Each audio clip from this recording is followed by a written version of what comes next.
Hello, welcome to Outer Marker Reviews. Today I'm going to be doing a little discussion on the Rolex Oyster Perpetual 36. So just a little view of it right there. It's a watch I recently got approximately 4 months ago. I haven't been wearing it too much. Most of the wrist time's been going to my Seamaster. Just a really fantastic watch. More to kind of do on that in the future, but some of you I'm sure have seen the initial impression short-term review I did on that. That's going to be kind of what I'm doing today now on the Rolex. Going to be going into a bit of a conundrum because I'm leaving again pretty soon for work, and I really want to bring the Seamaster with me, but I haven't been wearing the Rolex enough to really give any kind of long-term review kind of impression on that. So this is all essentially initials, how I feel about the watch, design, architecture, that kind of thing. And I'll follow up in the future, most likely with a long-term review on the Rolex. So out of the bat, it's just a watch I'm very impressed with. It's beautiful. It's a nice watch. It's my first Rolex as well, so I'm sure it won't be the last. But anyway, hope you are going to enjoy the review overall. Like always, give me any kind of feedback you have, and I'm happy to be back after a couple of months of going dark and providing my content. All right, hope you enjoy.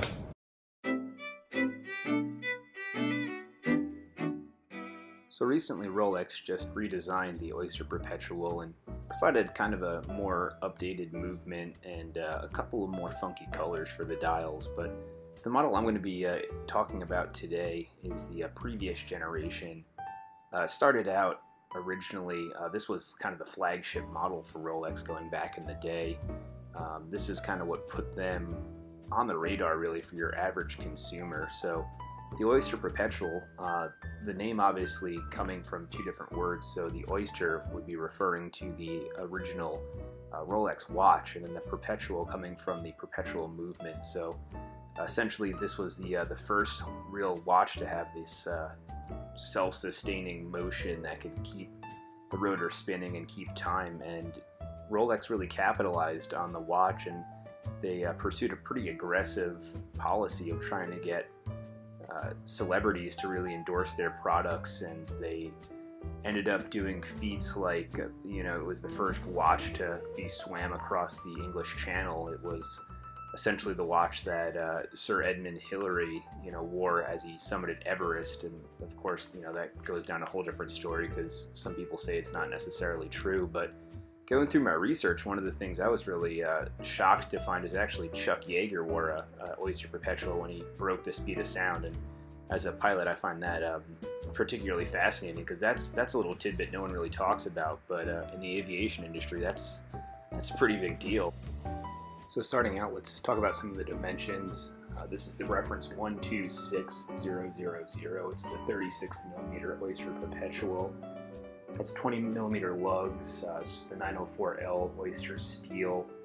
Overall, it's going to provide a water resistance rating of 100 meters. It has the dual lock crown, pretty much the standard fare for entry-level Rolex. Very accurate overall as well. It's been about a second fast per day. This is how it looks on wrist, 6 3/4 inches. That's 17 centimeters. I did obviously remove several links, but I think proportionately this is pretty much perfect for my wrist size. So definitely nice proportions, and I think now Rolex tries to market this size more for females, but to be frank, it's pretty nicely done for my size wrist. The most striking thing with the watch overall for me is at least the dial, and there's some negatives I would say just about the crystal choice Rolex does opt for, but just going into zoom in here on the macro shots, you could see really how nice the white gold applied markers are. The polishing work on the hands is just phenomenal, really, on the macro level. I'll eventually throw on some shots of kind of some other comparable models, but you hear kind of several inputs on how Rolex does finishing work. Some people say it's really not up to par with some of the other brands, but granted, I don't really own many $20,000 watches or so, but for kind of the price point, I'm very happy with how they're producing their dials and the finishing work. Obviously, all in-house, beautiful text, applied onto the dials. This, of course, like I said, it's the steel dial that they have, and it's just really finely done. I absolutely love these white gold markers. I mean, look at the coronet at the 12 o'clock position, and kind of some of the little things too I appreciate. You know, you can see at the 6 o'clock marker you get the laser etched coronet as well, kind of as a proof of originality. So very cool. Moving over now to the clasp. So this is kind of like really the thing I like to go on tirades about, because you interact more with the clasp of a watch than essentially any other component. You know, some people maybe the crown they'll touch more, but this is a good one right here. This clasp is fantastic. It's the Oyster steel bracelet, so that being said, you kind of know it's the gold standard. It didn't get there by mistake, and this is in keeping kind of with that super high quality piece of work. Nice spring-loaded latch, and it's a very satisfying, you know, tactile movement. It's very secure. I'm not exactly worried about the thing failing at any particular point. And it just has this beautiful polishing work that carries on throughout. You can see there's 3 micro adjust points on the inside of the clasp, so you can get a good fit, but unfortunately this is not on the fly adjustment, so if you're kind of used to that, you're going to have to make do. But I've had no issues kind of really getting it nice and comfortable.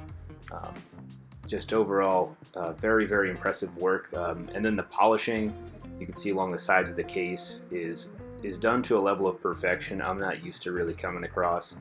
You could shave in the reflection you get off is really how crisp everything is. Transitioning over to talk about the actual bracelet itself, the links don't individually articulate, but you're able to get a really nice, comfortable wear. The 904 steel, of course, scratches really like any other kind of steel, so just because Rolex touches it doesn't mean it's godlike in performance. You can see it's just like any other bracelet out there. And kind of going on a side note, I actually think a Jubilee would probably be a little more appropriate for this watch. It would provide kind of a little more dressiness to it. Anyhow, the big thing that I don't like is, I'm trying to show here compared to the Seamaster, the actual glass that Rolex uses has very little anti-reflective coating, and it definitely detracts from the watch, because it makes it very hard to see the dial, which they spent so much work developing these beautiful markers and polish work, and then if they put on this pretty mediocre piece of glass, so that's definitely a downside. The Seamaster, you can see, it might not come through the best on the camera, but just much better AR, and you could really enjoy the dial to a much higher level. So to conclude and kind of consolidate my thoughts, overall, initially, really impressed with the craftsmanship that goes into the Rolex Oyster Perpetual. And keep in mind, this is their entry-level watch. This is kind of what is supposedly the watch they use to introduce new customers into kind of their catalog. But a lot of the features you get, you don't even see on some of their more higher-end sports models. You know, like the applied coronet that you see in the white gold. You don't see that on a Submariner. So really beautiful, classy, and understated watch that I think is slowly getting the respect that you know, it deserves. Everyone essentially has this kind of think tank thought where they say that this is the most underappreciated Rolex, and I think if you're really into watches, you're not going to find that. This is a very, very heavily respected watch that has a lot of history. I mean, this was the Rolex watch. This is what put them on the map and got them going on the kind of the trajectory that made them the brand they are today. So I'm definitely excited to own the watch. I'm going to be wearing it, like I said, pretty regularly to try to get some more insight just on the day-to-day wearing of the actual watch. And then kind of the solid things like I was talking about really is the craftsmanship that goes into it. You could feel it. It's really a beautiful watch to wear, but the downsides are that reflectivity you get on the glass. And then I really do think a Jubilee bracelet would have been a little bit more appropriate than the Oyster bracelet, just because it almost lacks clarity in what the watch is trying to do. Is it a dress watch? Is it a sports watch? Well, it's kind of yes, right? That's really the answer they're going for. But I think if you had a Jubilee, it would really kind of up the dress factor a good bit and not so much detract from the sports factor. So that would be kind of cool to see going forward into the future. I highly doubt they're ever going to do something like that, because you know how it is. They stick in their ways. But thanks for tuning in. Thanks for watching the video. Feedback's always appreciated. And I'll talk to you guys a little later. Take care.